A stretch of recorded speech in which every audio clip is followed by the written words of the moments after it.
Our last Moab adventure is a 1 to 2 hour road trip that starts in a spectacular canyon. When it widens, we drive through the Castle Valley to the Fisher Towers, where several Hollywood movies were filmed. Our turnaround point is what's left of an historic suspension bridge across the Colorado. We're going to see all of this on Highway 128, which is just north of Moab.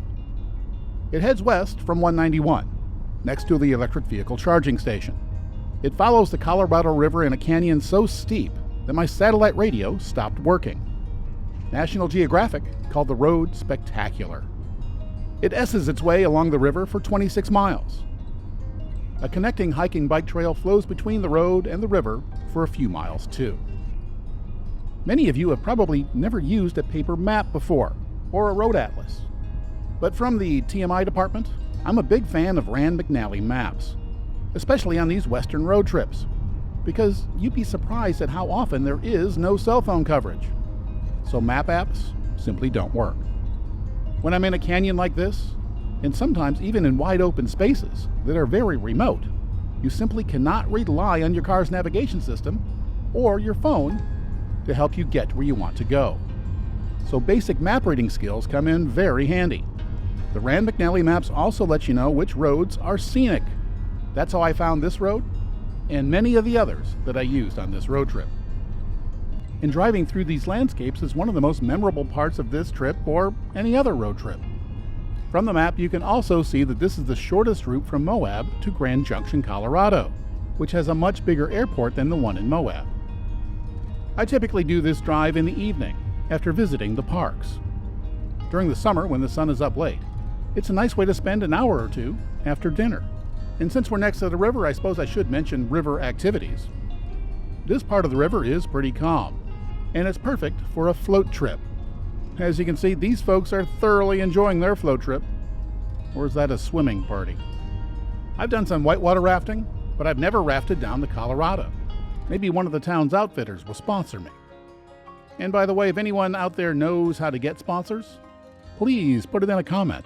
That's something I really need to learn. If a lazy float trip isn't your thing, jet boats are also available. And it looks like they slow down and are courteous to the rafters. Near the big bend in the river is one of the area's bigger resorts. And the rooms at this place aren't exactly cheap. In October when I was here, they were about $1,000 a night, which is way too rich for me. But it does have a great location and a nice reputation. Many of the flat areas near the river are used for farming, with help of irrigation from the river. We're now in the Castle Valley, and Hollywood loves these roads. One of them leads to another called the Professor Valley, which was used in City Slickers 2, Austin Powers, and many other Hollywood movies. Near mile marker 21, there's a small sign pointing east to the Fisher Towers. They were named after an 1880s pioneer, but they have a much longer history.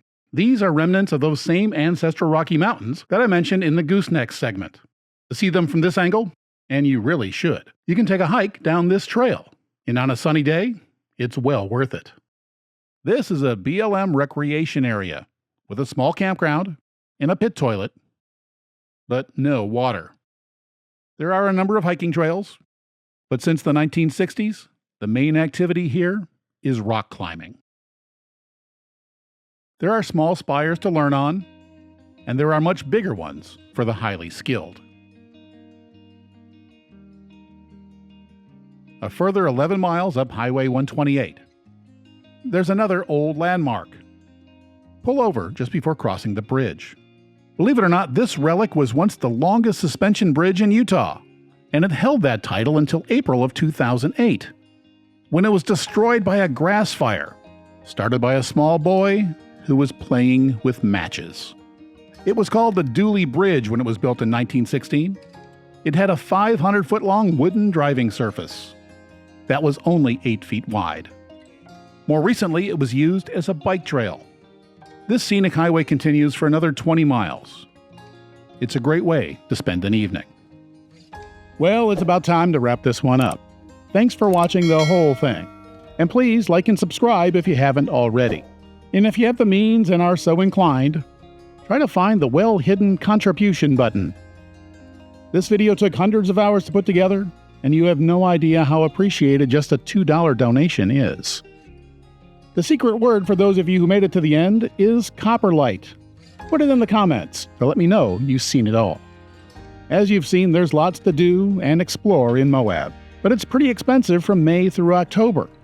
But it's much more affordable November through March.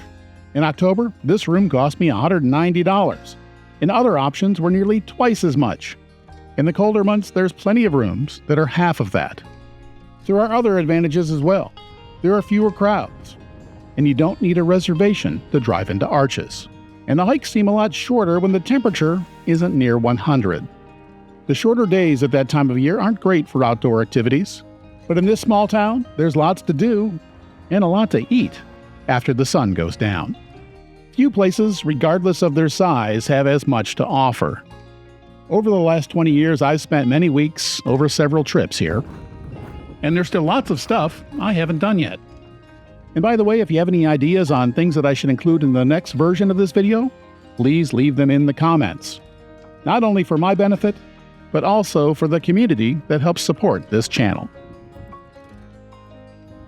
If you've never been to Moab, I hope this video has encouraged you to plan a trip.